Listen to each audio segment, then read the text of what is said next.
maka sesungguhnya sifat Rahman itu berlaku kepada setiap makhluk tanpa pengecualian.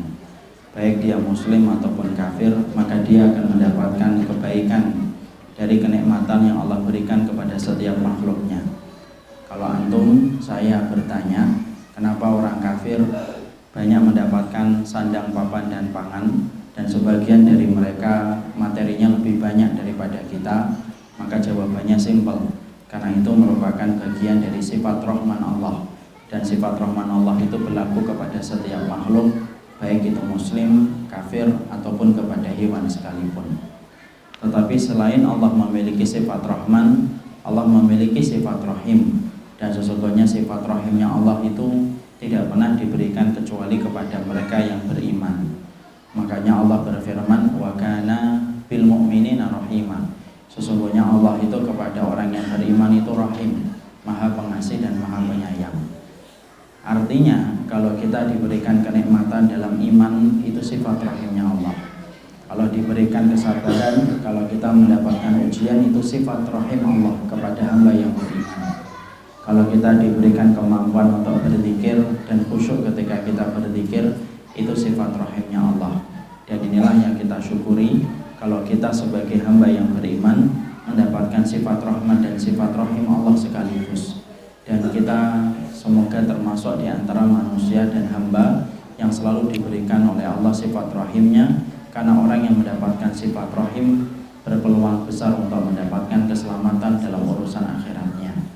Kepada Allah kita bersyukur dan kepada Allah kita menggantungkan segala urusan kehidupan kita, insya Allah. Kita pada kesempatan hari ini akan mencoba menyampaikan satu tema, yaitu tema yang biasanya di luar kebiasaan tema yang sering dibahas pada waktu di bulan Ramadan. Biasanya tema-tema yang sering dibahas di bulan Ramadan itu tentang kriteria takwa, Lailatul Qadar, iktikaf dan lain sebagainya.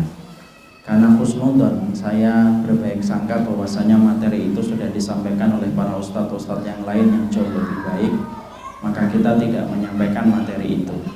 Dan sesungguhnya kita akan mencoba untuk menyampaikan sebuah materi yang kita berikan judul merenung dari kematian. Karena mungkin ada sebagian yang saya lihat sudah mulai berubah rambutnya. Jadi materi ini cocok bagi mereka yang sudah melewati angka 40 tahun, dan materi ini cocok pula bagi mereka yang sudah mulai beruban di rambutnya dan kepalanya. Dan semoga kita mengambil pelajaran, karena setidaknya ada korelasi yang kita dapatkan. Kalau kita membicarakan kematian, setidaknya kita memaksimalkan ketaatan kita. Bisa jadi ini merupakan Ramadan kita yang terakhir kalinya. Wallahu a'lam bishawab. Sebelum kita menyampaikan materi itu secara khusus, kita akan mencoba untuk membuka di dalam mukaddimah dulu. Yang kita sampaikan di dalam mukaddimah adalah ternyata orang-orang yang mereka tidak sedih dan tidak takut pada kematian itu ternyata terbagi menjadi 3. Dulu saya sering merasa bahwasanya yang takut pada kematian, yang tidak takut pada kematian itu hanya mereka yang beriman. Ternyata Abdullah At-Tusturi rahimahullahu ta'ala disampaikan oleh Imam Al-Qurtubi, orang yang tidak takut pada kematian itu ternyata terbagi menjadi 3. Jadi ada 3 kelompok, ada 3 golongan, di mana mereka tidak terlalu takut pada kematian dan mereka senang dengan kematian itu. Dan kematian itu bukan sesuatu yang menjadi momok menakutkan bagi mereka. Siapa 3 kelompok di mana mereka itu tidak memandang terlalu takut pada kematian? Yang pertama, sebagian orang kafir dan sebagian orang musyrik itu adalah mereka yang tidak terlalu takut pada kematian. Kenapa sebagian orang kafir dan sebagian orang musyrik itu tidak takut pada kematian? Karena sesungguhnya orang kafir dan orang musyrik yang tidak takut pada kematian, karena mereka tidak pernah tahu urusan apa yang akan menimpa kepada mereka kalau mereka mati, dan apa yang akan mereka hadapi ketika mereka di alam barzah. Ketidaktahuan mereka tentang urusan barzah itulah yang menjadikan mereka itu tidak takut pada kematian. Makanya dulu saya sering bertanya-tanya, kenapa ya ada orang kafir berani melakukan olahraga ekstrim?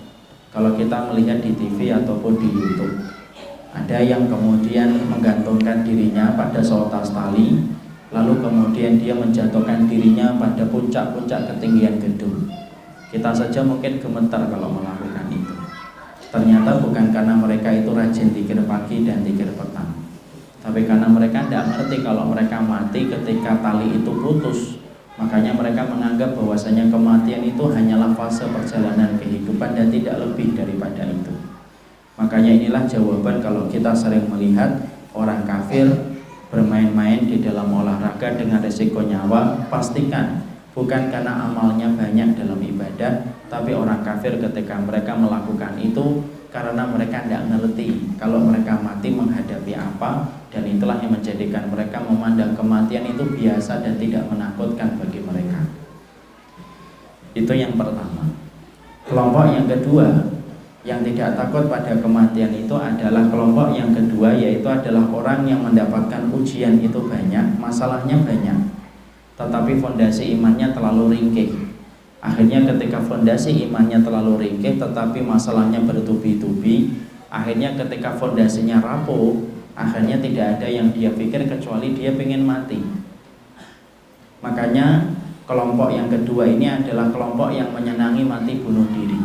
Ketika mereka mendapatkan masalah, tidak ada yang mereka bayangkan kecuali mati bunuh diri, karena kematian bagi mereka itu kayak fata morgana yang bisa menyelesaikan semua masalah yang mereka hadapi.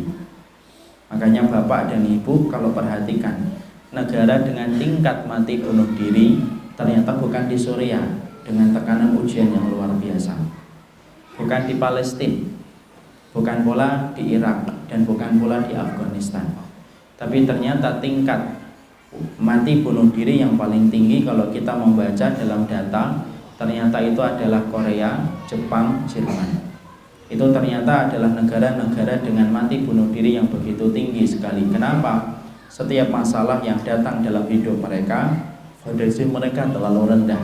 Akhirnya ketika rapuh fondasi mereka, tidak ada yang mereka bayangkan kecuali adalah mati untuk menyelesaikan semua masalah yang mereka hadapi. Makanya inilah pentingnya bagi orang mukmin itu menguatkan fondasi iman, karena timbulnya masalah ketika fondasi kita kuat, maka masalah itu kecil dibandingkan kekuatan hati kita.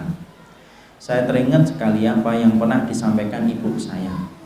Ibu saya dulu ketika saya masih di SD, Allahyarham, menyampaikan kepada saya, "Nah, ibu tahu ada satu aktris wanita, ibu-ibu, yang selalu kalau di dalam film itu memerankan peran-peran yang sangat religius. Wanita sabar, wanita teguh, wanita yang menjaga sholat. Itu di dalam film. Tapi ternyata di luar peran yang dia mainkan di film itu, ketika dia mendapatkan masalah, terlilit dengan utang, maka ternyata aktris itu mengakhiri hidupnya dengan tragis.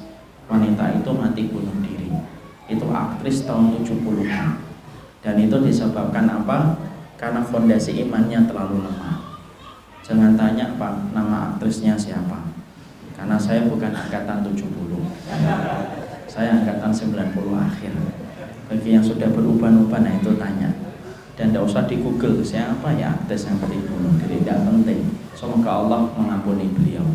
Tapi disitulah kita mendapati yang kedua, kelompok yang mereka itu ternyata senang mati bukan karena imannya kuat, tapi mereka senang mati karena menganggap mati itu kayak fata morgana yang bisa menyelesaikan semua masalah yang mereka hadapi. Itu yang kedua. Kelompok yang ketiga yang senang pada kematian dan gembira pada kematian itu yang ketiga, yaitu adalah mereka orang-orang yang beriman. Orang yang beriman itu mereka senang pada kematian. Kenapa? Karena sesungguhnya hatinya orang yang beriman itu berada pada dua selimut hati, selimut khauf dengan selimut roja ketika memandang kematian. Kita kadang-kadang takut sama mati, iya, karena kita khawatir jangan-jangan taubatan kita belum nasuha. Kita khawatir bahwasanya kita amalnya belum cukup karena mendapatkan surganya Allah itu mahal. Tapi takutnya itu kemudian tidak menghilangkan sifat gembiranya ketika memandang kematian. Karena orang semakin dia beriman, maka dia mencintai kematian di sisi yang lainnya. Kenapa orang yang beriman itu mereka mencintai kematian itu? Imam Al-Qurtubi mengatakan di dalam kitabnya At-Tadhkirah li Ahwalil Mauta wa Umuril Akhirah, Karena ada dua kebaikan yang dilihat oleh orang yang beriman ketika memandang kematian. Apa dua kebaikan itu? Yang pertama, orang yang beriman memandang kematian itu musim panen, Pak. Dari seluruh ibadah dan rangkaian ketaatan yang dia lakukan dalam hidup, musim panennya nanti ketika kita berada di alam kubur. Segala sesuatu ada panennya. Jeruk ada panennya, durian ada panennya. Bahkan kita mendapati semua buah itu memiliki masa panen. Kalau jeruk dan durian saja ada panennya, maka sesungguhnya amal ibadah pun ada panennya. Dan panen ibadah yang kita lakukan dan kita selenggarakan itu tidak kita panen di dunia, tetapi kita panen ketika nanti meninggal dunia. Bapak akan ketemu pahala sholat kita nanti ketika mati. Kita akan ketemu pahala sabar kita, dihujat, diem kita tidak membalas nanti ketika kita meninggal dunia. Kita ketemu bahwasanya ketaatan kita ketika kita sedekah nanti ketika mati, baru kita tahu sedekah kita itu melapangkan urusan kuburan kita. Karena sesungguhnya dialah musim panen. Makanya orang yang beriman memandang kematian itu di satu sisi, pada sisi hatinya itu gembira, karena sesungguhnya kematian itu musim panen dari seluruh ibadah yang telah dia lakukan dan telah dia kerjakan dalam seluruh hidupnya. Yang kedua, kebaikan yang dipandang orang yang beriman ketika memandang kematian itu apa? Karena sesungguhnya orang yang beriman itu memandang senang kematian, karena kematian itu pintu yang akan mempertemukan dia dengan Allah. Karena sesungguhnya tidak ada satu pintu dan tidak ada jembatan yang akan menghubungkan kita dengan Allah kecuali melewati satu pintu dan jembatan yang melalui kematian. Wallahi, ketika kita hidup tidak akan pernah ketemu Allah, Pak. Nabi Musa yang bergelar dengan kalimullah, orang yang diajak bicara oleh Allah saja ingin bertemu dengan Allah, itu pun pingsan terlebih dahulu sebelum melihat wujudnya Allah. Dan kita tidak akan pernah bertemu dengan Allah sampai kita melewati satu pintu yang bernama kematian. Dan orang-orang yang bertakwa itu mengimani apa yang dikatakan dan disabdakan oleh Rasulullah ketika Nabi pernah bersabda, man ahabba liqa Allah ahabba liqa'ah, wa man kariha liqa Allah karihallahu liqa'ahu. Karena sesungguhnya orang yang bertakwa itu mengimani apa yang dikatakan Rasul ketika Nabi bersabda, siapapun yang senang bertemu dengan Allah, maka Allah pun akan lebih senang bertemu dengan dia nanti sebagaimana dulu dia senang ketika akan bertemu dengan Allah. Tapi siapapun yang dia benci ketika akan bertemu dengan Allah, wallahi Allah pun akan lebih benci bertemu dengan dia nanti sebagaimana dulu dia itu benci bertemu dengan Allah. Dan kita paham kematian itu apabila kita senang, di balik kematian itu ada pertemuan indah antara seorang makhluk dengan sang Khalik ketika dia memandang kematian. Makanya kalau ada orang tidak senang mati, monggo, tafadhol, tidak masalah. Tapi siap-siap konsekuensinya. Allah pun akan lebih murka bertemu dengan kita nanti ketika kita benci pada kematian, padahal kematian itu akan mempertemukan kita dengan Allah. Dan itulah yang kita khawatirkan, bahwasanya ketika kita hidup ini gagal menyerap semua kebenaran, menjadikan kita senang pada kehidupan dan mencintai kematian, senang pada kehidupan dan membenci kematian itu berlebihan. Dan itu yang akan menjadikan kita nanti Allah murka bertemu dengan kita sebagaimana kita murka, sebagaimana kita benci ketika bertemu dengan Allah. Makanya kalau Bapak dan Ibu perhatikan di dalam sirah, kita akan jumpai rata-rata para sahabat itu kenapa ketika mereka meninggal dunia, rata-rata mereka itu mendapatkan peristiwa-peristiwa mengagumkan ketika mereka meninggal dunia. Itu disebabkan karena para sahabat mencintai kematian sebagaimana orang kafir mencintai kehidupan. Dan orang yang beriman itu mencari kehidupan di balik kematian. Makanya kita jumpai kan cerita-cerita hebat ketika mendapati para sahabat itu meninggal dunia. Sa'ad bin Mu'ad meninggalnya mengguncangkan arsy Allah. Asim bin Sabit meninggalnya dia meminta sebelum mati supaya jasadnya tidak disentuh sama orang kafir. Orang kafir tidak berhasil menyentuh jasadnya Asim bin Sabit. Kemudian kita mendapati yaitu Handolah ketika meninggal dunia dimandikan itu ruhnya oleh ribuan malaikat. Kenapa para sahabat ketika meninggal rata-rata diiringi dengan peristiwa-peristiwa luar biasa ketika Allah menyambut mereka. Kuncinya sederhana, karena mereka mencintai kematian sebagaimana sebagian orang kafir itu mencintai kehidupan, dan itulah yang menjadikan Allah mencintai untuk bertemu dengan mereka sebagaimana mereka itu mencintai kematian yang akan mempertemukan mereka dengan Allah. Makanya ada satu tambahan kisah nyata, Pak. Mungkin sebagian dari kita sudah mendengar. Kalau kita pernah membaca sirah, kita pernah menjumpai sirahnya Abdullah bin Haram, laki-laki tua dan renta. Dia merupakan bapak dari seorang sahabat besar, yaitu Jabir bin Abdullah. Dia itu sudah dikasih rukhsah dispensasi, tidak usah jihad. Karena sesungguhnya di dalam Islam ada beberapa orang yang diberikan rukhsah untuk berjihad. Orang yang pincang, orang yang buta, orang yang sakit, termasuk orang yang tua dan sepuh, termasuk dikasih rukhsah untuk tidak berjihad. Abdullah bin Haram ini ternyata karena saking senengnya dia memandang kematian, karena ingin mati di peperangan, karena itulah kematian yang terbaik untuk bertemu dengan Allah, mendesak Nabi supaya diberikan izin untuk kemudian berjihad. Fa'adina lahu, dikasih izin. Dan ketika dikasih izin, terjadi sebuah peristiwa yang dia inginkan. Dalam perang Uhud akhirnya meninggal dunia.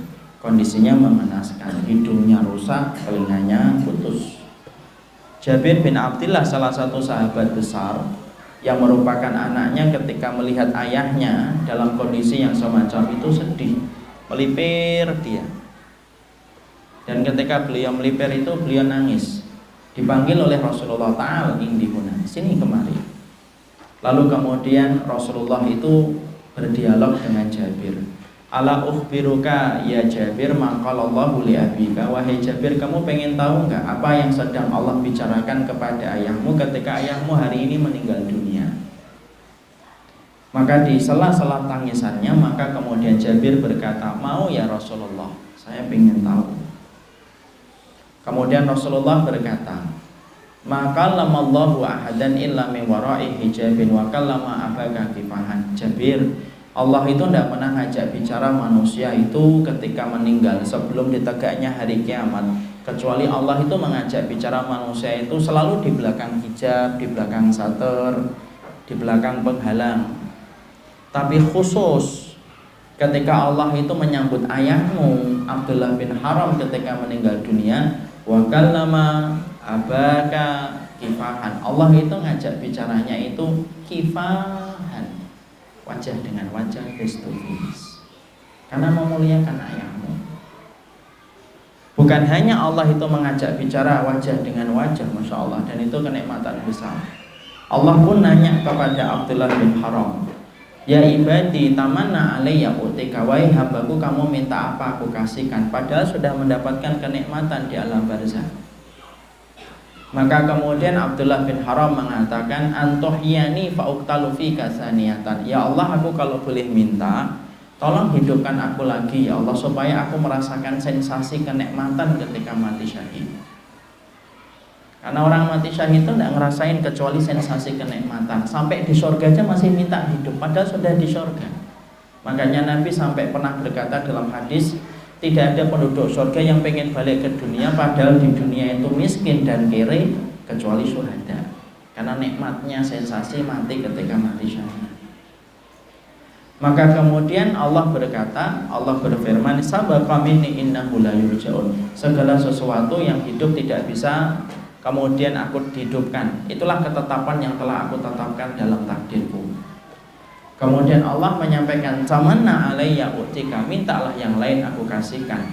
Maka kemudian Abdullah bin Haram berkata, fa'ablik man warai, tolong kabarkan bagaimana kondisiku ini ya Allah kepada mereka di antara keluargaku dan orang yang beriman, apa yang aku rasakan dari kenikmatan yang engkau berikan. Allah bayar kontan, cash. Allah turunkan surat Ali Imran 169, wala tasabanna alladziina qutilu fi sabilillahi amwat bal ahya'un inda rabbihim yurzaqun. Jangan pernah sekali-kali ngira bahwasanya orang yang terbunuh di jalan Allah itu mati, tetapi mereka hidup di sisi Allah, diberikan rezeki oleh Allah, tidak ada habisnya.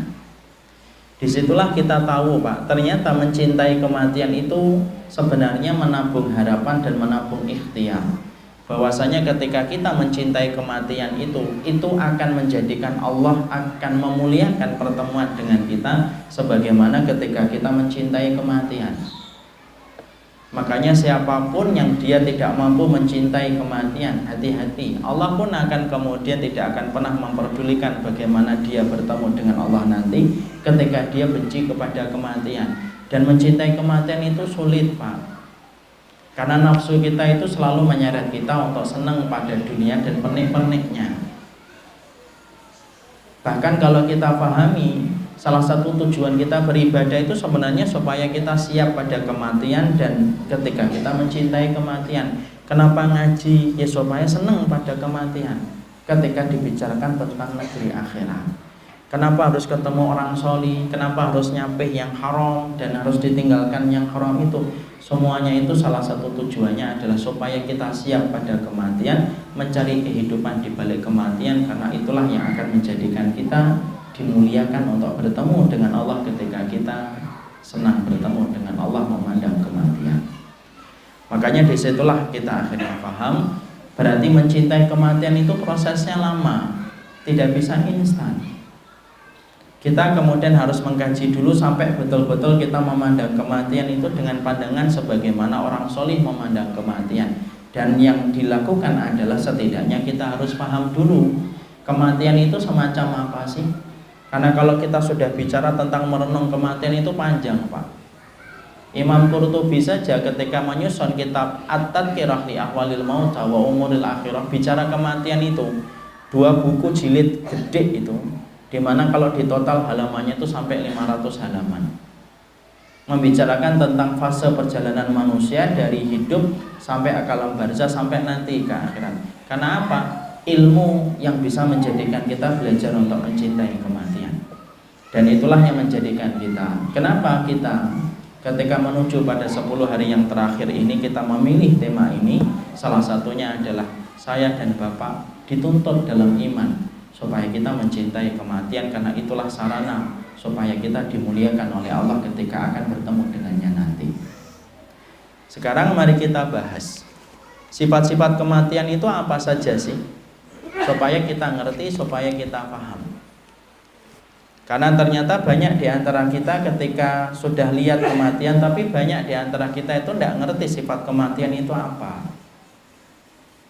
Banyak yang memiliki asumsi terlalu sederhana memandang mati. Mati itu nutup mata, pindah ke alam kubur. Itulah yang kita sering asumsikan dari SD sampai hari ini, nggak nambah-nambah. Makanya kita harus paham, ternyata kematian itu kalau kita kembalikan kepada ilmu, petunjuk kitabullah dan sunnah, ternyata tidak sesederhana itu ketika kita mengasumsikan kematian. Ternyata para ulama lalu menyampaikan kepada kita kematian itu ternyata banyak sifatnya dan harus kita ketahui. Kenapa? Karena tadi, Pak, kita dituntut untuk cinta kematian, dan cinta itu biasanya datang dari ilmu terlebih dahulu. Makanya kita akan mencoba untuk menyampaikan. Pertama, poin yang pertama itu sifat mati itu apa sih? Maka kemudian Imam Qurtubi lalu kemudian menyampaikan kepada kita sifat mati itu banyak. Tapi setidaknya kesempatan hari ini kita akan mencoba untuk menyampaikan 6 saja dari sifat kematian supaya kita paham sifat mati sesuai dengan petunjuk ilmu apa saja. Imam Qurtubi lalu menjelaskan yang pertama, sifat mati itu, Pak, yang pertama adalah dia datangnya tiba-tiba dan mendadak. Karena sesungguhnya seberapapun kita mempersiapkan kematian, selalu datangnya terasa tiba-tiba dan mendadak. Makanya tidak ada batasan yang paling tipis antara hidup dengan mati, kecuali yang paling tipis itu garis ajal. Lebih tipis daripada kain yang paling lembut dari sutra sekalipun. Berapa banyak, Pak, orang yang memakai baju koko di waktu pagi, yang melepaskan baju itu orang lain di waktu duha ketika dia dimandikan dan dikafani. Berapa banyak orang yang pakai jam di waktu duha, yang melepaskan jamnya orang lain di waktu siang ketika dia dikafani. Dan berapa banyak orang yang kemudian ketika dia menyalakan motor, ternyata yang mematikan motor itu orang lain ketika dia sudah meninggal dunia. Karena apa? Tidak ada batasan paling tipis antara kehidupan dengan kematian, kecuali batasan itu adalah ajal. Makanya sampai kata-kata hikmah dari para ulama salaf itu mengatakan fakam min salimin mata bi ghairi illatin fakam min sakimin asyahina minad dahr. Berapa banyak orang yang sehat ternyata matinya mendadak dan ternyata hidupnya lebih pendek daripada yang sakit. Fakam min sakimin, berapa banyak orang yang sakit ternyata umurnya itu jauh lebih panjang daripada yang sehat. Orang di ICU sudah 2 pekan, 3 pekan Pak, belum meninggal. Tapi berapa banyak orang yang di waktu pagi dia ngojek, kemudian siangnya dia meninggal dunia. Dan sesungguhnya itulah yang dijelaskan oleh kata-kata hikmah. Makanya disitulah kita menjumpai bahwasanya kalau sudah bicara kematian, Masya Allah, dia datangnya tiba-tiba dan mendadak. Dan perlu saya sampaikan lah, masyarakat kita ini, kita luruskan sedikit sebentar. Masyarakat kita itu suka mengatakan bahwasanya orang yang matinya mendadak itu lebih baik daripada orang yang matinya sakitnya lama. Kan sukanya gitu Pak. Itu tidak benar, belum tentu.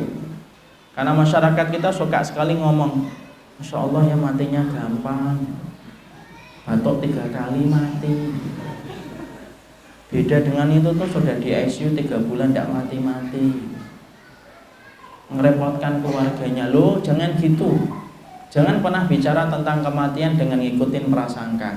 Imam Qurtubi dijawab itu sama beliau, bisa jadi Pak, ada orang yang mati dengan sakit yang lama itu terkadang lebih baik daripada yang mati mendadak. Kenapa? Satu, sakit yang dia lalui itu menggugurkan dosanya. Dan kalau dia bersabar selama 3 bulan itu, maka berapa banyak dosa yang telah dirontokkan oleh Allah. Dan itu menjadi sarana bersihnya hisab dia nanti ketika dia telah menebus rasa sakit ketika di dunia. 2, kadang-kadang orang yang sakit lama itu persiapannya lebih banyak. Dia lebih banyak berzikir, lebih banyak dia persiapan wasiatnya, lebih banyak catatan hutangnya, lebih detail daripada orang yang meninggalnya itu mendadak.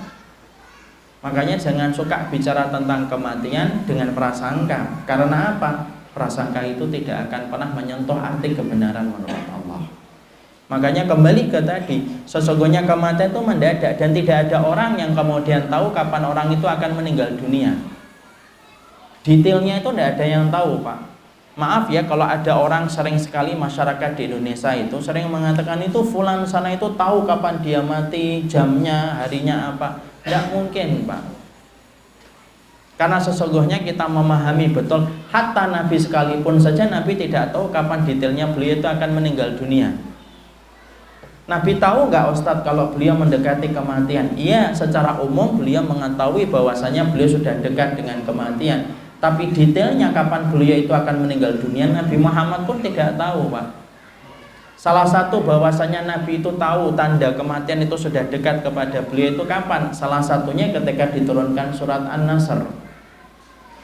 Diturunkan itu surat An-Nasr Pak, maka sesungguhnya Nabi bersabda, laqad nu'iyat ilayya nafsi, lonceng kematian telah diperdengarkan di telingaku. Loh kok bisa Ustaz? Iya, Bapak perhatikan saja ayat yang pertama, idza jaa nasrullahi wal fath. Masya Allah ya, hafal ya, karena cuma beberapa ayat ya. Coba kalau Al-Baqarah kan tidak bisa nerusin. Kalau kita perhatikan idza jaa nasrullahi wal fath, yaitu ketika telah datang pertolongan Allah dan kemenangan. Loh, kalau nabinya Allah sudah dikasih pertolongan dan kemenangan, berarti tugasnya sudah selesai. Kalau tugasnya sudah selesai, berarti tidak ada kewajiban kecuali balik kepada sisinya Allah. Itu saja. Tapi apakah Nabi tahu detailnya bahwasanya beliau itu akan meninggal hari Senin? Tidak ada yang tahu Pak. Dan sesungguhnya Rasulullah itu meninggal didahului dengan sakit. Sebagian dari para sahabat mengatakan itu dampak dari sakit ketika Nabi pernah makan daging yang dikasih racun oleh seorang wanita Yahudi pada waktu peristiwa Khaybar 1 tahun sebelum Fathu Mekah 7 Hijriah. Rasulullah sakit pada hari Jumat malam, dan ketika beliau sakit dan merasa berat sakitnya, beliau mengatakan kepada istrinya, Mur Abu Bakar fayusolli bin nas, tolong ngomong sama Abu Bakar itu untuk ngimamin para sahabat untuk sholat. Sempat itu ditampek sama istrinya Aisyah radhiyallahu anha dengan tampikan yang lembut.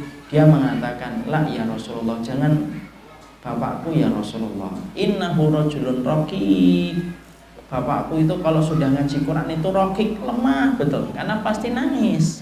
Baca 2 ayat 3 ayat nangis, susah melanjutkan. Kalau saya dan bapak kan 30 juz tidak nangis. Kalau beliau 2-3 ayat nangis.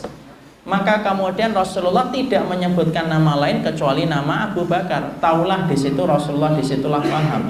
Disitulah Aisyah paham. Berarti memang Rasulullah itu minta betul supaya Abu Bakar itu menjadi imam sholat. Maka kemudian Abu Bakar ngimamin sholat dari Jumat malam. Nanti dibaca di dalam kitab Al-Bidayah wa Nihayah. Kalau punya kitabnya, yang sudah punya kitabnya dibuka plastiknya dibaca. Itu kemudian sakit dari Jumat malam, Sabtu, Ahad Rasulullah tidak ngimamin sholat. Rasulullah meminta izin dari para istrinya yang lainnya supaya kemudian beliau itu tidur di rumahnya Aisyah. Para istrinya Nabi mengizinkan karena mereka tahu bagaimana kedudukan Aisyah di hati Nabi. Nabi tidak sholat, Nabi tidak ngimamin sholat dari Jumat malam, Sabtu, Ahad. Senin Rasulullah membaik. Ketika Rasulullah kemudian merasa membaik, kemudian Rasulullah ketika Senin subuh keluar dari rumahnya. Bapak kalau ingin tahu rumahnya Nabi seberapa, Bapak perhatikan itu kemudian kuburannya Nabi dan Abu Bakar. Disitulah rumahnya Aisyah dulu segitu itu. Sebagian riwayat mengatakan kuburannya Umar itu sudah termasuk di luar rumahnya Aisyah. Sekecil itu, Pak. Makanya kemudian kita melihat kan, dulu Rasulullah itu kalau membuka pintu ya langsung masuk ke Masjid Nabawi. Makanya ketika itikaf kadang-kadang beliau menjulurkan kepalanya disisirin sama Aisyah. Makanya Bapak kalau lihat ada kuburannya Nabi, di samping kuburan Nabi itu karpetnya hijau atau merah?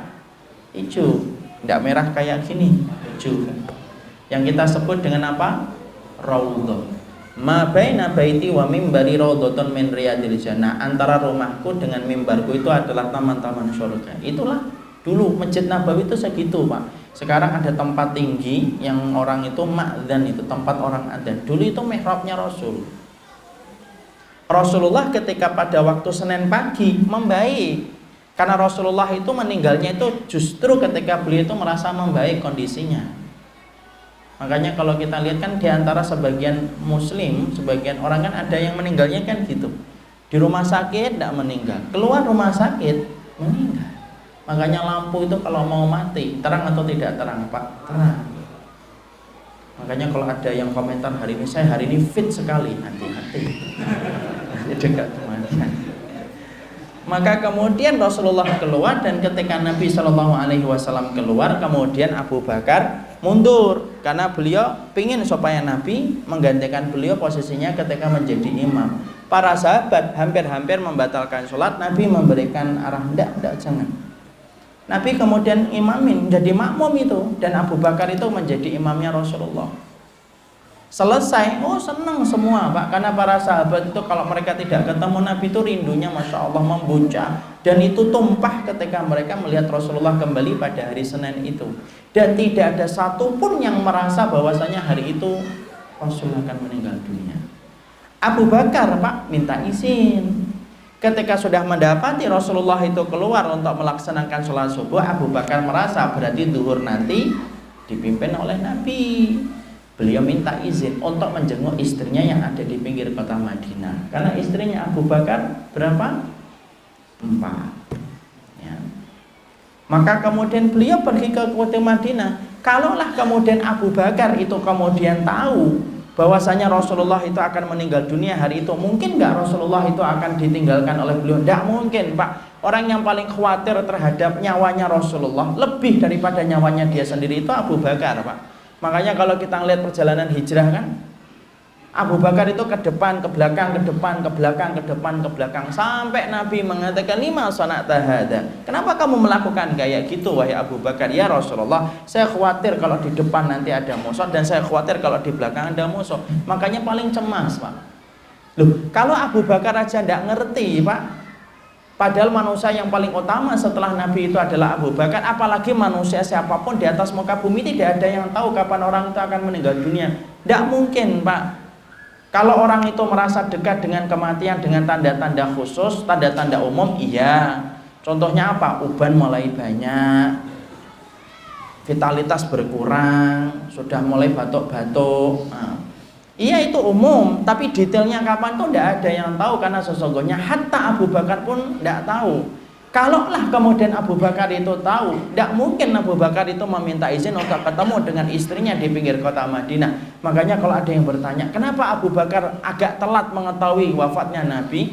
Rumahnya Nabi sudah rame, Umar bin Khattab sudah bawa pedang dan mengatakan sesungguhnya Muhammad akan hidup lagi setelah ini.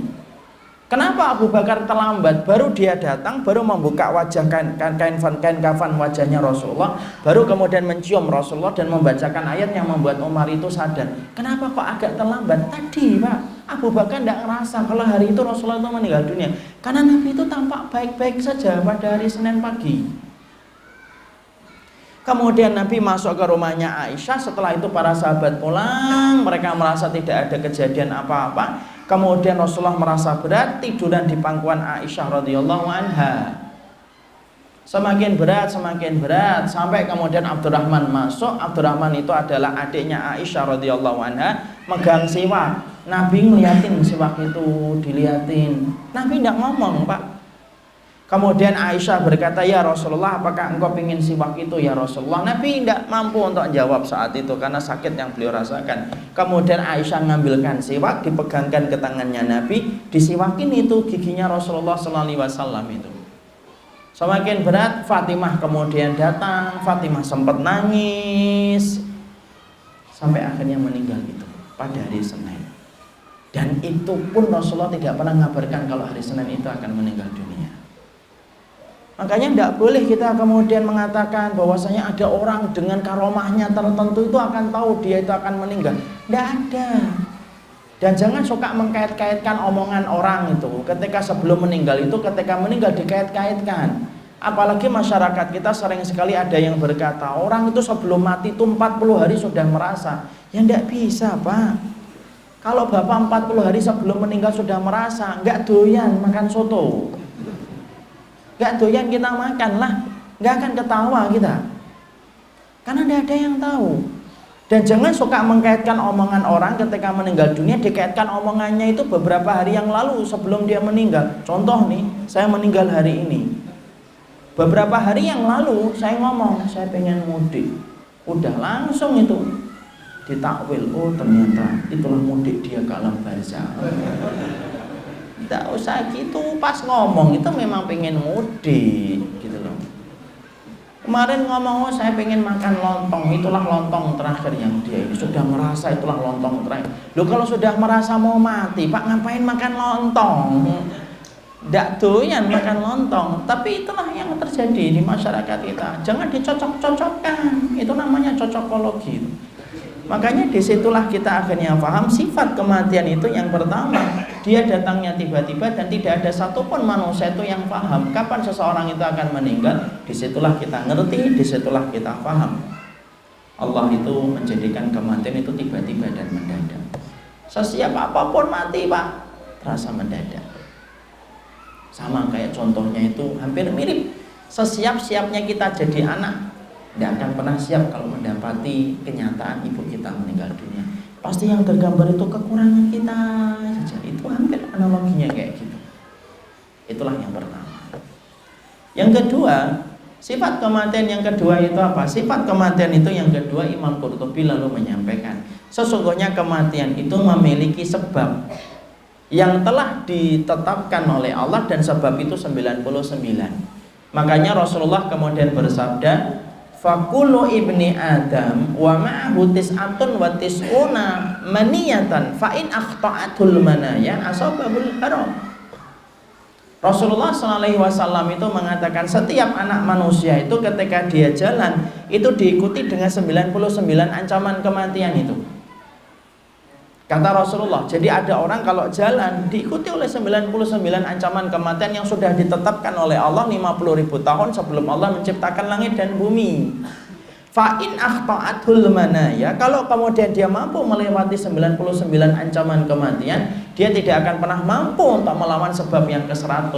Sebab yang terakhir itu apa? Al-haram. Al-haram itu tua dan renta dan mengembalikan kita kepada alam kematian. Jadi kalau contohnya adalah, kalau ada di antara bapak ini umurnya kemudian ternyata Masya Allah ya, umurnya sudah menyentuh batasan maksimal umur umatnya Nabi 70 tahun misalnya, berarti kemudian sudah melewati batasan maksimal itu, berarti 99 ancaman kematian itu sudah pernah dilewati. 99 ancaman kematian sudah dilewati, tinggal satu yang belum, apa itu? Tua dan renta, dan itu pun akan mengembalikan kepada dalam persaksian. Jadi kalau ada bapak di sini umurnya 80, berarti 99 ancaman itu sudah kelewatan semuanya. Tinggal menghadapi satu, al-haram. Al-haram itu tua dan renta. Dan kita Pak nanti akan dimatikan oleh Allah itu antara sebab 1 sampai sebab 99. Dan Allah itu tidak pernah kehilangan cara bagaimana mematikan manusia. Allah tidak pernah kehilangan cara. Makanya kan bermacam-macam, dan kita tidak tahu pada nomor berapa kita nanti akan dimatikan oleh Allah. Ada yang baru lahir, kemudian tercekik itu, kemudian dengan tali pusarnya meninggal, itu berarti pada sebab yang pertama. Ada teman kita anaknya kemudian meninggal dunia ketika SD, itu mungkin sebab yang ke-8. Teman kita umur 40 tahun baru meninggal, mungkin itu sebab yang ke-57.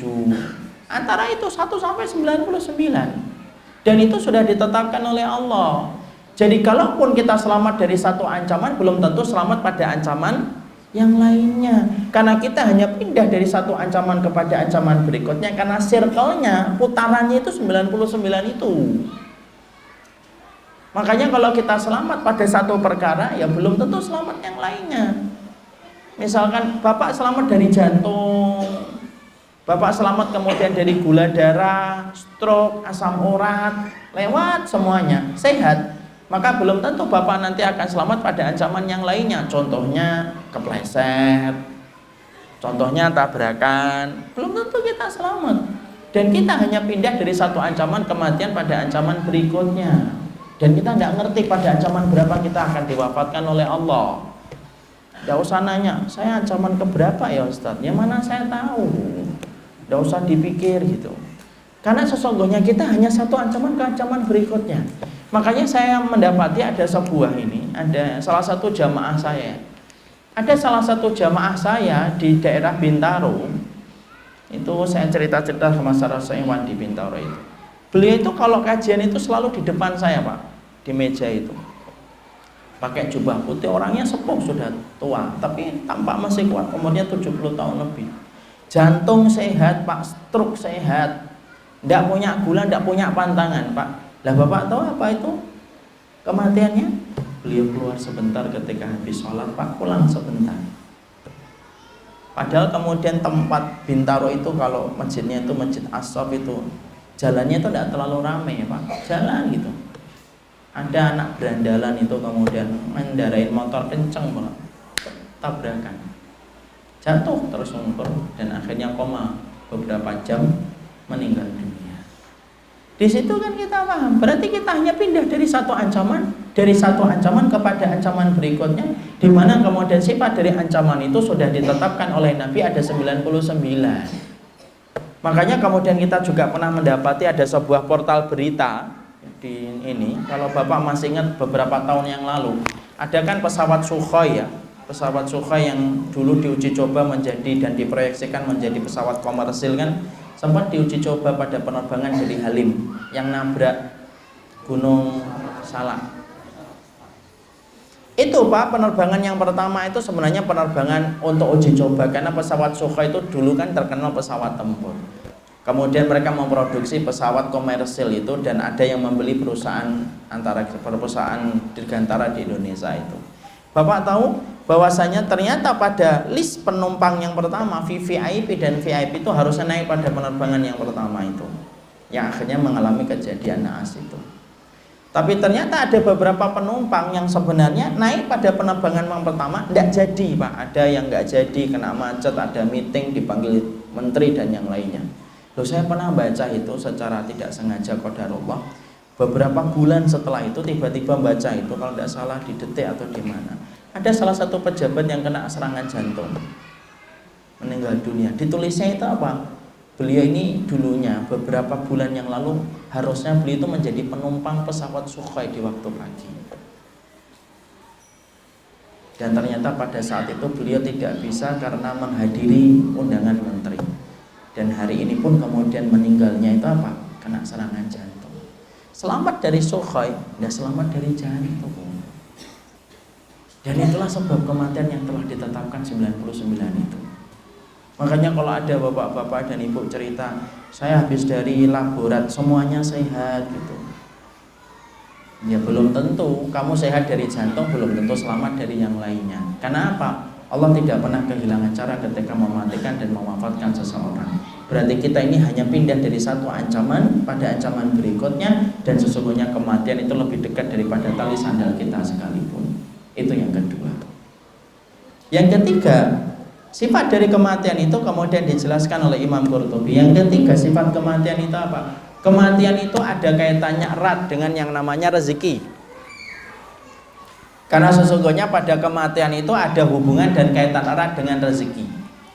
Makanya kalau kemudian kita memahami rezeki itu kalau sudah ditetapkan untuk saya, untuk antum, berapapun kita kemudian menjauh dari rezeki itu, maka rezeki itu akan ngintil dan ngikutin kita serta membuntuti kita. Itu rezeki. Bapak ditetapkan 30M, maka 30M itu akan ngikutin Bapak. Itulah rezeki. Sama dengan mati. Mati itu dikatakan oleh Allah, qul innal mautal ladzi tafirruna minhu fa innahu mulaqikum. Sesungguhnya kalau kalian itu berlari dari kematian, kematian itu akan menghadang kalian. Di situ kita mendapati poin yang ketiga, sesungguhnya ada kaitan erat antara mati dengan rezeki. Dan ini penting, poin yang ketiga ini untuk bapak-bapak. Apa itu? Hadis Rasulullah kemudian mengatakan, la yamuta ahadun hatta yastafiya rizquha. Allah itu tidak akan pernah matikan seseorang itu sampai Allah itu sempurnakan rezeki kepadanya.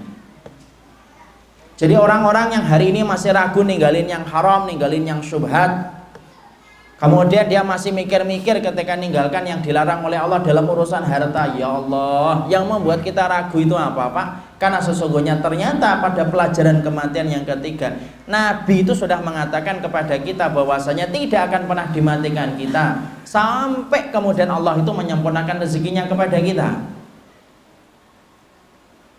Dan masalah harta ini masalah penting, nanti kita akan sampaikan.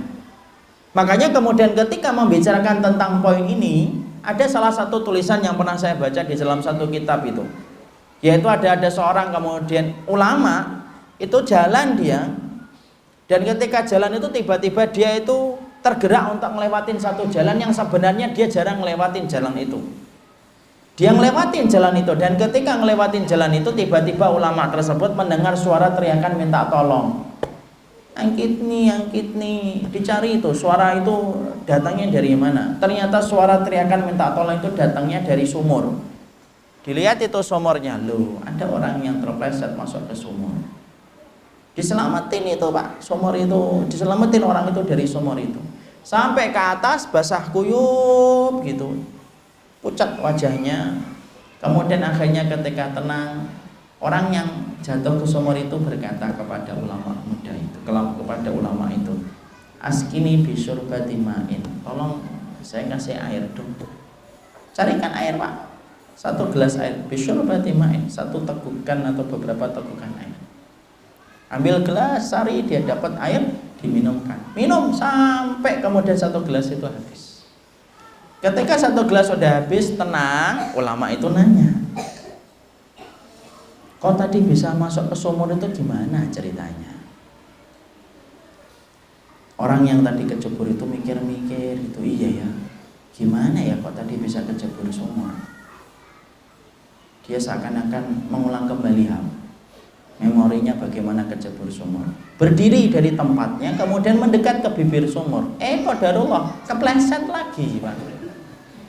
Lu masuk ke bibir sumur, masuk ke sumur lagi. Dan ketika masuk ke sumur yang kedua langsung mati. Masya Allah.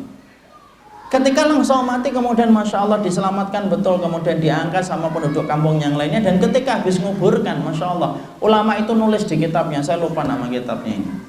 Dia nuliskan di kitab itu, ternyata Allah itu gerakkan saya, tidak pernah ngelewatin jalan ini, tiba-tiba saya disuruh untuk ngelewatin jalan itu, karena ternyata untuk menyempurnakan rezeki yang harusnya disempurnakan oleh Allah untuk orang yang di dalam sumur itu. Karena rezekinya belum ada yang dia dapatkan. Apa itu? segelas air. Loh ini apa? Oh segelas air belum dapat ini. Kirim ini orang, selamatin. Minum. Nah habis nih segelas air nih. Kemudian diberdirikan, berdiri. Berdiri kemudian dekat ke bibir sumur, dibuat oleh Allah kepleset. Masuk ke sumur sampai meninggal dunia. Loh Pak, ini jangan-jangan segelas yang terakhir ini. Dan ternyata kemudian di situ ulama itu mengatakan, Masya Allah ya, kalau hanya segelas air saja, ada orang di dalam sumur, diatur oleh Allah bagaimana segelas air itu dia dapatkan, sampai dia dapetin dulu baru dimatikan oleh Allah. Loh yang membuat kita ragu, sampai nyentuh yang haram, tidak mau ninggalin transaksi yang haram dan syubhat. Ulama sudah ngingetin loh, terus kita ini, kalau kita nggak yakin sama Allah, terus sama siapa kita yakin? Dan kematian itu memberikan pelajaran kepada kita. Bapak kalau memang jatahnya 30M itu akan datang 30M. Tidak akan mati Pak sampai 30M itu nanti dapat. Tapi kalau Bapak jatahnya 3 juta, ya 3 juta. Dan kita tidak akan pernah dimatikan oleh Allah sampai Allah itu memberikan rezeki itu. Saya masih ingat dulu ketika nyampaikan kajian ini di Bandung, itu pernah itu bubaran itu, ada jamaah itu cerita sama saya, sama Ustadz kayak bapak saya itu. Lah gimana bapak antum itu? Bapak, iya bapak saya itu ICU beberapa hari. Qadarullah membaik, pindah ke kamar biasa dan akhirnya diizinkan pulang. Dalam perjalanan pulang Ustadz saya ngambil barang semuanya naik mobil. Belum sampai rumah itu sudah minta rawon. Nah, kok jangan rawon Pak baru keluar dari rumah sakit. Enggak, minta rawon. Janganlah Pak yang lain Pak. Ya Allah namun cuma minta rawon kok nggak dikasih dong. Ya sudah Pak. Ngalah anaknya, makan rawon Pak. Makan rawon itu pun nggak semuanya, hanya 3 sendok saja, kemudian sisanya suruh makan anaknya. 3 sendok. Kemudian dia pulang, setelah pulang kemudian bapaknya ngomong, saya pengen istirahat, tolong nanti dibangunkan kalau sudah sholat. Asar Pak, dibangunkan meninggal dunia Pak. Masya Allah. Berarti rezeki yang terakhir apa? Oh, berapa sendok? 3 tuh kenapa? Jadi ternyata sampai sedetail itu.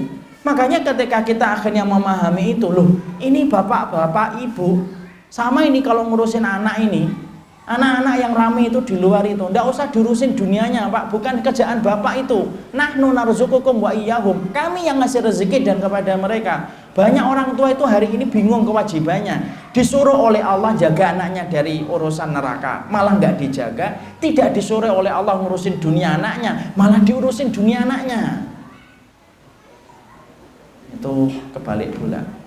Semangat betul Ustaz. Iya, karena saya baru punya anak. Jadi di situ kemudian akhirnya kita paham, itulah rezeki sudah ditentukan oleh Allah. Tidak usah ragu Pak. Hari ini siapapun yang kemudian masih di kantongnya ada transaksi yang haram, syubhat, tinggalin Pak. Kalau memang itu rezekinya Bapak akan dapat kok. Dan jangan remehkan masalah makanan. Kenapa jangan diremehkan makanan? Loh Pak, Adam itu dikeluarkan dari surga itu bukan karena zina loh. Zina Ustaz? Enggak. Nabi Adam dikeluarkan dari surga itu karena membunuh. Nabi Adam tidak bunuh. Tapi Nabi Adam itu dikeluarkan dari surga karena makan buah yang diharamkan oleh Allah. Itu pun 1 gigitan, bukan 1 kilo. 1 gigitan tok. Kemudian Allah jadikan dia telanjang, diturunkan oleh Allah, dipisahkan dari Hawa 200 tahun Pak. Baru ketemu setelah 200 tahun itu di Bukit Arafah. Dan itu kemudian masih menjalani sisa-sisa hidupnya yang panjang itu dalam kesulitan itu. Hanya 1 gigitan tok dari buah yang diharamkan oleh Allah. Loh apalagi kalau sampai kenyang berkali-kali, terus kayak apa nasib kita nanti di akhirat? Imam Ibnu Rajab itu berkata, intinya sunnah itu 3. 1, kamu jaga niat, tidak ada perkataan dan perbuatanmu kecuali adalah untuk Allah. 2, jaga perkataan dan perbuatanmu itu dengan dalil. 3, jaga dari makanan haram. Bapak kalau ngikutin 3 ini, Bapak itu sunnah, siapapun ustadznya dan apapun radionya ya. Gemes saya kalau kemudian mengatakan kalau yang lain tidak sunnah, itu nggak gampang urusan kayak gitu. Itu namanya vonis berat di sisi Allah. Makanya kemudian disitulah kita akhirnya paham, disitu kita ngerti loh masalah mati itu ada kaitannya dengan rezeki. Makanya tidak usah ragu. Makanya kemudian kita akhirnya mendapati ada kisah nyata lagi yang saya pernah baca di blog salah satu ikhwan, ketika dia mampu meninggalkan pekerjaan yang haram itu. Dia itu asalnya akan meninggalkan haram. Dia nanya ustadz itu, saya baca di blognya itu. Dan dia tahu profesi dia itu minimal syubhat. Kemudian akhirnya apa? Maju mundur Pak. Takut miskin kan? Siapapun dari kita pernah kena bisikan setan, asyaitanu ya'idukumul faqra. Setan itu nakutin kamu jadi miskin. Maju mundur gitu. Sampai Allah kirimkan satu hidayah, satu sinyal, satu kode keras. Bapaknya koma. Ditunggu itu bapaknya ketika koma, Pak. Lama berhari-hari sampai satu waktu bapaknya bangun dari koma. Bapak tuh yang diminta apa? Es krim, Pak. Satu contoh. Langsung dia kemudian konsultasi sama dokter. Dokter ngizinkan, sudah kasih aja makanan es krim itu. Kasih es krim, disuapin sampai habis. Kemudian beberapa waktu kemudian akhirnya koma kembali sampai akhirnya meninggal dunia. Habis menguburkan bapaknya, mantap dia meninggalkan yang haram itu, Masya Allah. Apa yang beliau tuliskan di blog itu? Loh, kalau rezeki bapak saya es krim saja, bapak saya koma loh. Loh, es krimnya belum. Bangun dulu, bangun. Ini es krim belum datang nih, belum dapat nih. Sampai kemudian akhirnya es krimnya kemudian dia dapetin, baru kemudian dapat es krim, baru setelah dapat es krim baru dimatikan oleh Allah. Dia kemudian berkata di blognya dengan kata-kata yang indah, "Loh, kalau es krim saja kalau sudah jatah saya dikasih oleh Allah dan Allah tidak pernah kehilangan cara untuk ngasihkan es krim itu kepada beliau ketika bapak saya itu jatah terakhirnya itu es krim. Loh, yang membuat saya ragu untuk ninggalin yang haram itu apa sih?" Itu, Pak. Saya tidak ngerti loh rezeki terakhirnya bapak itu apa. Bisa jadi habis ini makan kolak 2 sendok meninggal. Tidak ngerti saya. Habis makan nasi, kita tidak ngerti. Habis makan nasi, kita tidak paham, Pak. Bisa jadi minuman, tidak usah ngambil aqua gelas ya Pak, hati-hati Pak ya. Karena kemudian bisa jadi itu kemudian menjadi rezeki kita yang terakhir. Tapi ingat, Allah tidak akan pernah matikan seseorang sampai kemudian Allah sempurnakan rezekinya. Jadi tenang Pak, sama Pak, nanti kalau Bapak ngasih tahu kepada anaknya pekerjaan, ini loh nak, kerjaan kamu itu yang halal-halal tuh ini 1, 2, 3, 4, 5, ini red line-nya, ini garis merah, kamu jangan senah untuk ngajukan kemudian apa itu pekerjaan di tempat ini, sampaikan Pak, itu kewajiban Bapak untuk menjaga anak-anak kita dari api neraka. Wallahi Pak, anak kita menampik 10 pekerjaan yang syubhat, kalau rezekinya 20 miliar, dapat itu 20 miliar. Tidak usah khawatir kita. Tapi anak kita kalau jatahnya cuma 100 juta, walaupun bergelut dengan yang haram, dari jam 7 pagi sampai jam 9 malam, kalau rezekinya cuma 100 juta, ya cuma 100 juta. Lu ngapain kita ragu? Allah sudah menjamin dunia kita, yang belum dijamin oleh Allah itu satu, akhiratku dan akhiratmu. Itu yang ketiga. Yang keempat saya singkatkan. Yang keempat adalah sesungguhnya setiap kematian itu pasti punya pintu yang bernama sakaratul maut. Semua orang merasakan sakaratul maut, Ustaz. Iya, hatta Rasulullah merasakan sakaratul maut. Saya pernah dengar atau YouTube itu dari seorang ustaz yang semoga Allah merahmati beliau, saya mencintai beliau karena Allah. Tapi beliau salah menyampaikan Rasul sudah pernah sakaratul maut. Salah. Nabi merasakan sakaratul maut. Dan sesungguhnya Nabi itu merasakan penderitaan yang puncak. Kenapa? Tidak ada manusia yang paling puncak penderitaannya kecuali Rasulullah, Pak. Makanya sakaratul mautnya Nabi itu 2 kali sakaratul mautnya kita. Lawung sakitnya aja 2 kali sakitnya kita kok Rasul itu, Pak. Makanya dalam riwayat Muslim Nabi bersabda, "Wa inni la'u'aku kama yu'aku bihi rajulaini minkum." Saya ini kalau sakit 2 kali sakitnya kalian. Jadi kalau bapak dan saya 37 demam, kalikan 2 Pak, itulah demamnya Rasul Pak.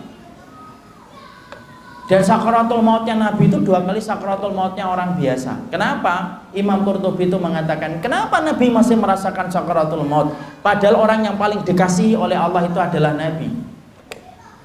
Imam Qurtubi mengatakan 2 alasannya. 1, Allah ingin ngasih pelajaran kepada orang beriman. Pelajaran orang beriman itu apa? Lah kalau nabiku dan rasulku aja sakaratul maut, apalagi antum dan saya. Lawang nabinya Allah aja sakaratul maut kok. Yang kedua, kenapa Nabi dikasih sakaratul maut oleh Allah? Sesungguhnya Nabi dikasih sakaratul maut dan sakaratul mautnya Nabi 2 kali sakaratul mautnya orang biasa. Karena Nabi sudah direncanakan dan diproyeksikan oleh Allah, dialah pemimpin penduduk surga. Karena puncak kenikmatan diiringi dengan puncak penderitaan dalam iman, sampai sakratul mautnya dibuat berat oleh Allah. Itulah Rasul. Dan sesungguhnya sakit sakratul maut itu sakit puncak-puncaknya sakit itu sakratul maut, Pak. Makanya saking puncaknya rasa sakit yang dirasakan manusia itu ketika sakratul maut itu apa? Tidak bisa ngomong. Coba kalau Bapak bicara sama orang sakratul maut itu, Bu, diem dia, beliau diem. Biasanya nanti air matanya netes, Pak. Itu paling berat tuh saat kayak gitu tuh. Netes air matanya. Kenapa tidak bisa ngomong? Aduh Ustaz, lu sakitnya itu melemahkan urat syaraf, Pak. Sampai urat syaraf itu tidak bisa ngasih perintah kepada otak, otak tidak bisa ngasih perintah kepada mulut untuk mengatakan aduh aja tidak mampu. Masya Allah, kayak apa ya? Makanya ada nggak orang sakratul maut ngomong aduh? Tidak ada, Pak. Diem dia. Berarti tidak sakit. Loh, sakitnya itu yang berlapis-lapis. Sampai urat syarafnya tidak ngasih perintah ngomong, tidak bisa.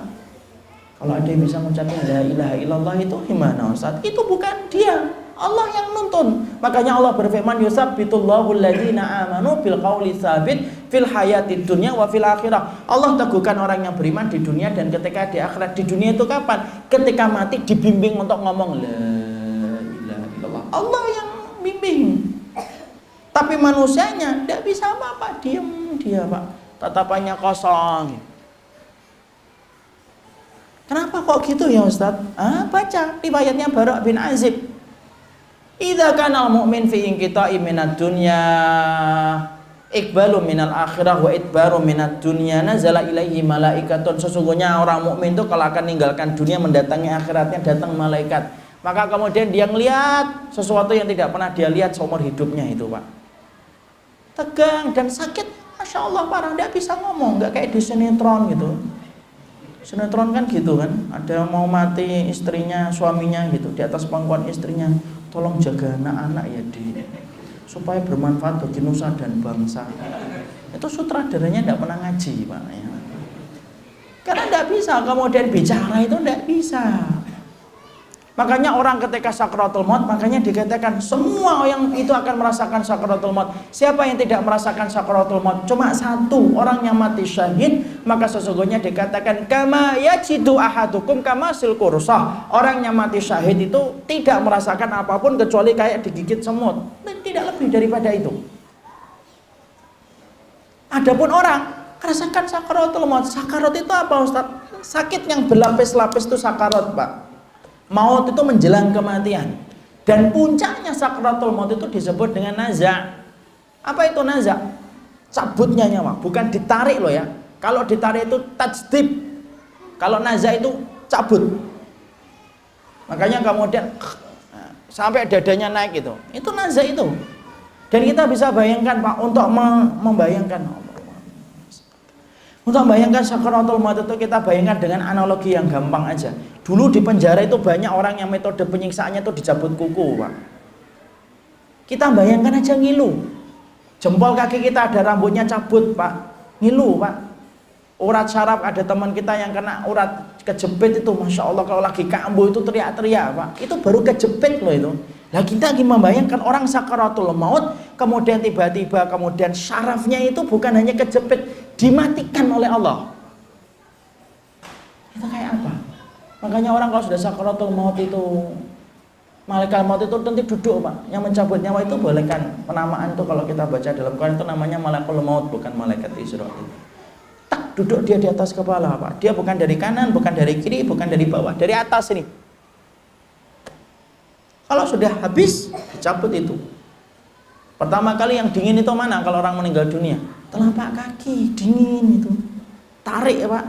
Ngelewatin mata kaki, syarafnya itu ada ribuan mati langsung, Pak. Makanya kalau orang untuk berbuat dosa itu satu aja. Kenapa kok membuka aurat? Lupa kalau nanti sakratul maut. Kenapa ngambil yang haram? Lupa kalau nanti sakratul maut. Ngelewatin mata kaki mati, ngelewatin kemudian lutut mati, Pak. Ngelewatin pinggul mati, ngelewatin kemaluan mati, lambung, jantung mati. Puncaknya di mana? Nih, balaula idza balaghatil khuluqum. Nih, kalau di sini. Makanya orang kan nyawa di kerongkongan. Itu Allah nyapain puncaknya di sini. Itu puncaknya di sini nih, Pak. Kemudian ngelewatin sini mata mati, itu hidung mati, mulut sudah mati, kemudian ngelewatin mata cabut. Dan kemudian pada sebagian orang yang meninggal dunia itu ketika dia meninggal dunia maka matanya terbuka. Kenapa kok mata terbuka? Bukan su'ul khatimah. Masyarakat Jawa itu sering matanya terbelalak mati, su'ul khatimah. Enggak. Mati terbuka mata itu adalah tanda wajarnya mata ketika meninggal dunia. Maka yang paling setia ngikutin roh itu mata, Pak. Makanya ada yang meninggalkan gini, ada yang dikit. Rasulullah bersabda, fa inna ruha idza qubida tabi'ahul basar. Roh itu kalau dicabut yang paling setia ngikutin roh itu mata. Makanya siapa sahabat yang matanya terbuka ketika meninggal? Kalau tidak salah Utsman bin Mal'un rahimahullah taala, matanya terbuka, Rasulullah yang menutupnya.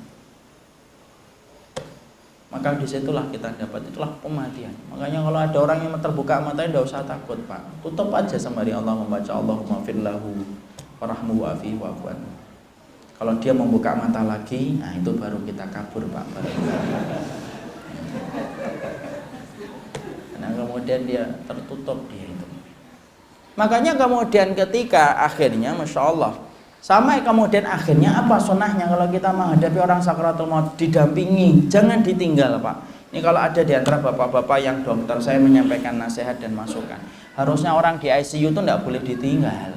Kenapa? Itu saat-saat kritis harusnya ditemani. Syekh Utsaimin rahimahullahu ta'ala menyampaikan, saat-saat kritisnya manusia untuk menghadapi perang besar-besaran antara hak dengan yang batil, antara iman dengan kufur, itu terjadi ketika detik-detik kematian. Itu detik-detik kematian itu yang paling menegangkan itu. Di saat-saat itulah peperangan puputannya, Pak. Puputannya itu ketika mau meninggal dunia. Makanya jangan pernah ditinggal. La ilaha illallah. Talqin terus di sini, pelan-pelan, enggak usah buru-buru. La ilaha illallah, sembari pegang itu kemudian keningnya. Yang nangis-nangis suruh keluar dulu. Kenapa, Ustaz? Pak, Bapak dan saya aja kalau dengar anak nangis saja sesek dada kita, Pak. Apalagi orang meninggal dunia. Suruh keluar dulu, Mbak, keluar dulu, Mbak. Ibu, iya, keluar dulu. Nanti balik lagi kalau sudah enggak nangis. Yang baca Quran berhenti, Pak. Talqin aja, la ilaha illallah, pelan, sabar gitu. Kenapa? Saat yang dihadapi itu berat gitu. La ilaha illallah.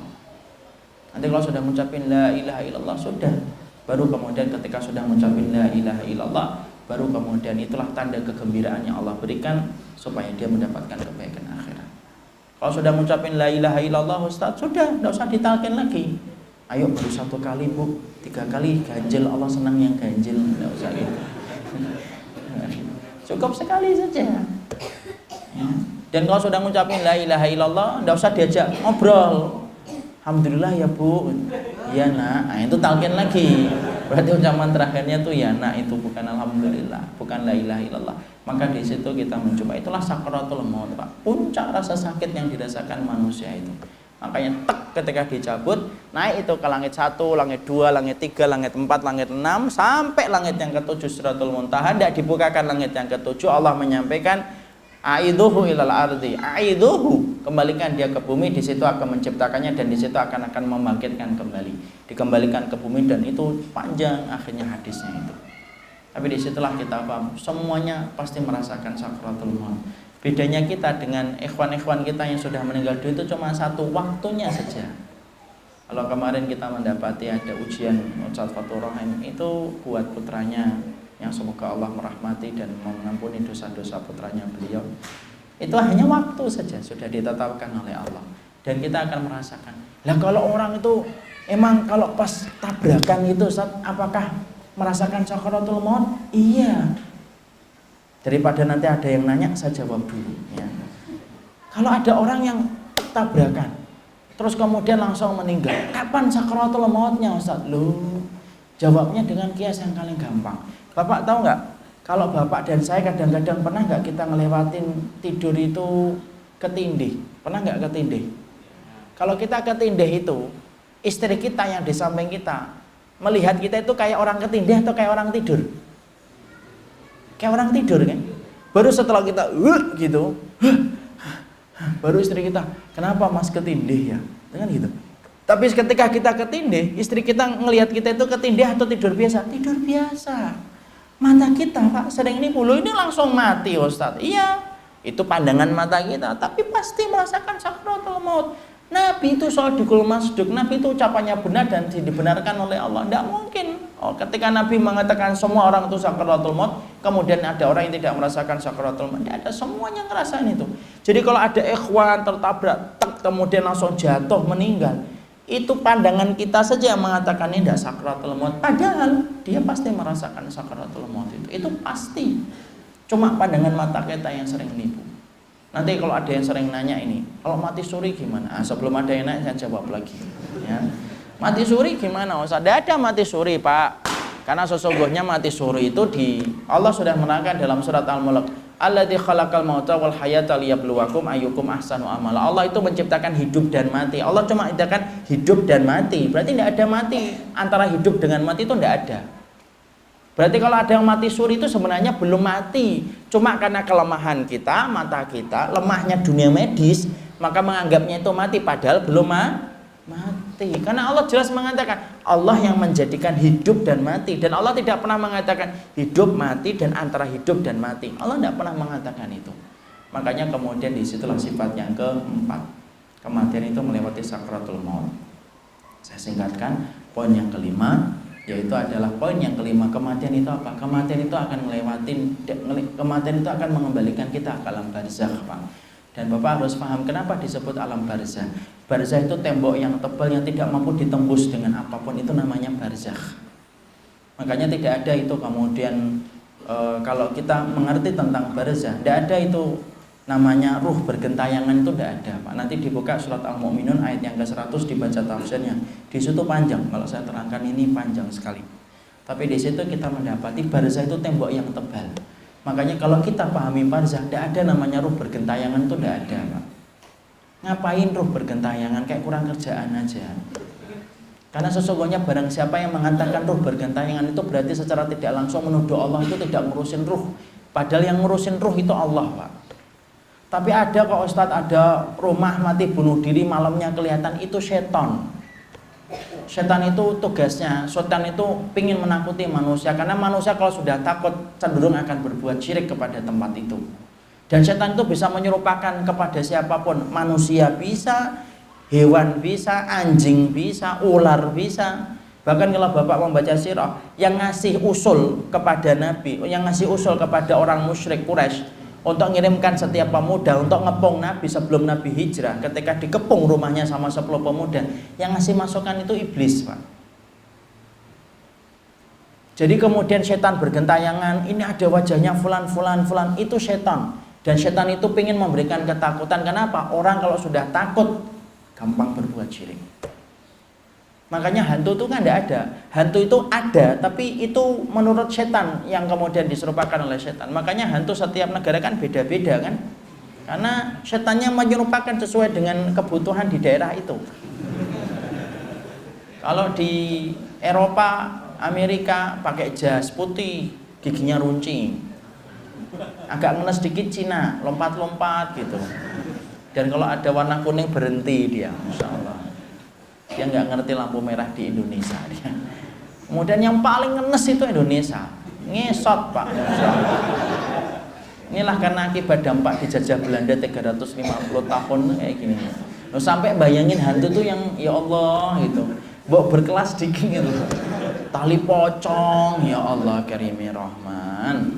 Tapi itulah yang kita, nggak ada, Pak. Ruh bergentayangan, ngapain ruh bergentayangan, Pak? Loh, tapi ada hadis itu, Ustadz, bahwasanya innadain orang yang tidak membayarkan hutangnya tergantung antara langit dan bumi, itu tergantung merasakan sakit. Inna ruha mu'allaqatan baina sama'i wal ardi biteni hatta yugdadainu. Itu artinya ruhnya kesakitan, bukan ruhnya gentayangan kemana-mana. Tidak ada ruh bergentayangan. Yang ngurusin ruh itu Allah, Pak. Dan kalau kita tega mengatakan ruh bergentayangan, berarti nuduh Allah itu tidak becus ketika ngurusin ruh. Wal iyadzubillah, maha suci Allah terhadap sifat-sifat kekurangan yang kita sifatkan semacam itu. Tidak ada itu. Makanya kemudian film-film Indonesia itu beranak dalam kubur. Gitu.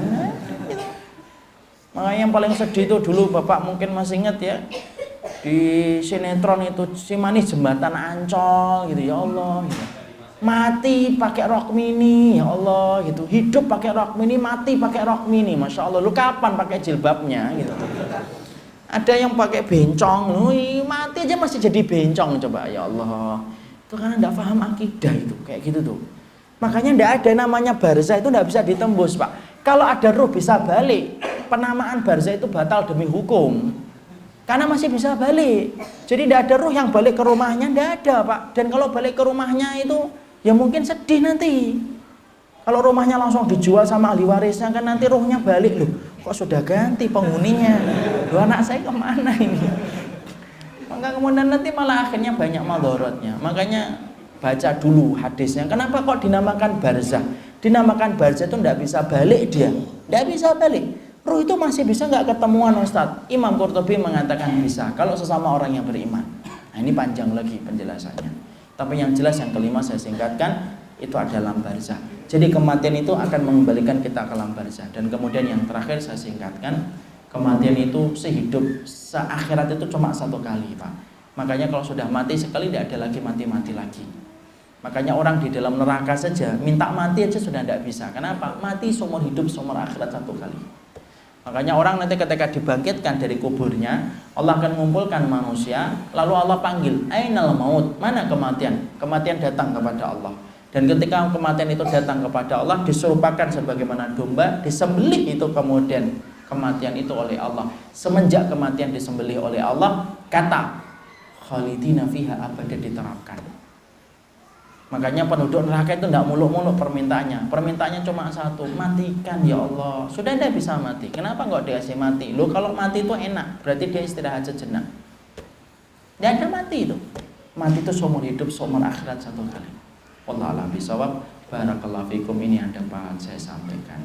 Sudah 9:30 ya. Dan kita harus paham ya, kematian itu untuk direnungkan, bukan untuk ditanyakan. Jadi tidak usah ada pertanyaan. Hari ini insya Allah saya qadarullah ada janji dengan keluarga 9:30. Tadi saya pengennya jam 9:15 diselesaikan, 15 menit pertanyaan. Tapi waktu jualah yang membatasi. Memang kalau sudah malam Ramadan gini Pak, kita kumpul keluarga, sembari kemudian kita mempersiapkan pada 10 hari yang terakhir insya Allah. Tidak ada yang tanya, tidak ada insya Allah.